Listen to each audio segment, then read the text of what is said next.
In the early hours of June 6, 1944, the fate of the free world crossed a narrow strip of water. Thousands of ships moved silently through the dark. Tens of thousands of men waited inside metal boats, gripping rifles, photographs, and prayers. By sunrise, the beaches of Normandy would become history's most violent doorway. This was not just an invasion. It was a gamble with civilization itself. This was D-Day, and nothing about it was guaranteed to succeed. By 1944, Nazi Germany still controlled much of Europe. The Soviet Union was bleeding on the Eastern Front. Britain stood firm, but alone. To defeat Germany, the Allies needed one thing above all else: a second front. Normandy was chosen not because it was easy, but because it was possible. If the invasion failed, Germany would strengthen its grip on Europe, and the war could drag on for years, or be lost entirely. To succeed, the Allies relied on deception. Fake armies, inflatable tanks, false radio signals. German commanders were convinced the invasion would strike at Calais. Normandy was left less protected, but still deadly. On the night before the invasion, Allied paratroopers dropped behind enemy lines. Many landed miles from their targets.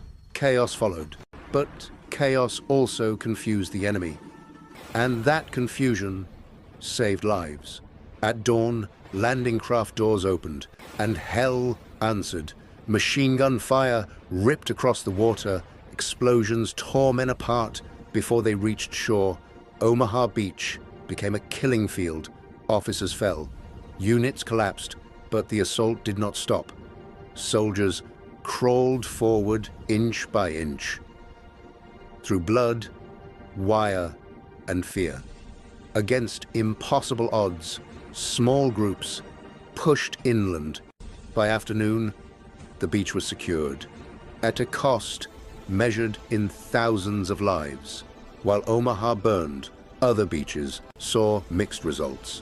Utah Beach landed farther from its target and benefited from it. Casualties were lighter. British and Canadian forces faced fierce resistance at Gold, Juno, and Sword beaches. Progress was slow, but progress was made.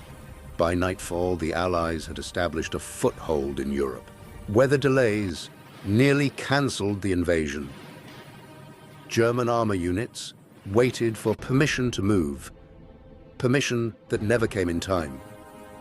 Even Adolf Hitler was asleep when the invasion began. Small delays, small mistakes. Together, they changed the course of history. By the end of D-Day, over 150,000 Allied troops had landed in Normandy. More than 4,000 were dead. Thousands more were wounded or missing. But Europe had been breached. There would be no turning back.